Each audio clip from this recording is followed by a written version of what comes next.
வணக்கம். இது சாண்டியோவில் இருக்கிற பல்போவா பார்க்கில் இருக்க ஒரு மியூசியம்.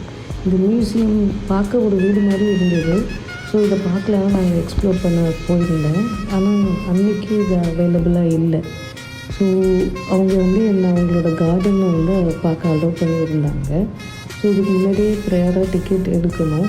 நான் எடுக்காமல் போயிட்டேன். அண்ட் மோர் மியூசியம் அதுவும் நான் ஒரு தனியாக இந்த மியூசியம் வெறும் ஆர்ட் கிராஃப்ட்ஸ் அது மட்டும்தான் இருக்குன்னு நினச்சேன். பட் அப்படி இல்லை. இந்த வீட்டில் மக்கள் இருக்காங்க, இன்னமும் இருக்காங்க.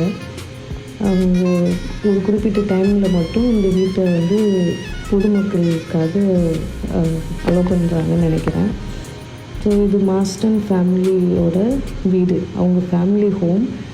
அது அவங்களோட இது வரைக்கும் உள்ள கலெக்ஷன்ஸ், அவங்களோட கிரேட் கிராண்ட் ஃபாதர்ஸோட ஆர்ட் கிராஃப்ட்ஸ் அந்த வீட்டோட ஆர்கிடெக்சரை மக்கள் பார்க்கணுன்றதுக்காக கவர்மெண்ட் மூலயமா இந்த இதை அலோவ் பண்ணியிருக்காங்கன்னு நினைக்கிறேன்.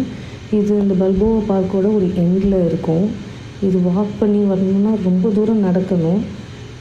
நான் எங்களோட ஹோட்டல்லேருந்து த்ரூ டிரான்சிட் எடுக்கும்போது எனக்கு இதுதான் நியர்பை காமிச்சது. அதனால நான் இங்கே இறங்கி போய் பார்த்தேன்.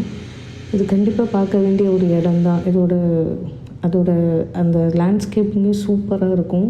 இவங்களோட கலெக்ஷன்ஸ் ஆஃப் ஃப்ளவர்ஸும் அவ்வளோ நிறையா இருக்குது, நல்லா இருக்குது. மாதுளம்பழம்லாம் வச்சுருந்தாங்க. இதெல்லாம் அவங்க சாப்பிடுவாங்களானே தெரில. ஆனால் அந்த மரம் அங்கே இருக்குது. அமெரிக்காவை பொறுத்த வரைக்கும் மாமரம் எல்லா இடத்துலையும் இருக்கும், ஆனால் யாருமே சாப்பிட மாட்டாங்க. அந்த மாமரம் பார்க்கவே பாவமாக அப்படியே காய்ச்சி எல்லா மாங்காவும் கீழே விழுந்து அப்படியே அழுகி போய் கிடக்கும். பல்போவா பார்க் பற்றி இன்னும் நிறைய வர வீடியோவில் பார்ப்போம். பாய்.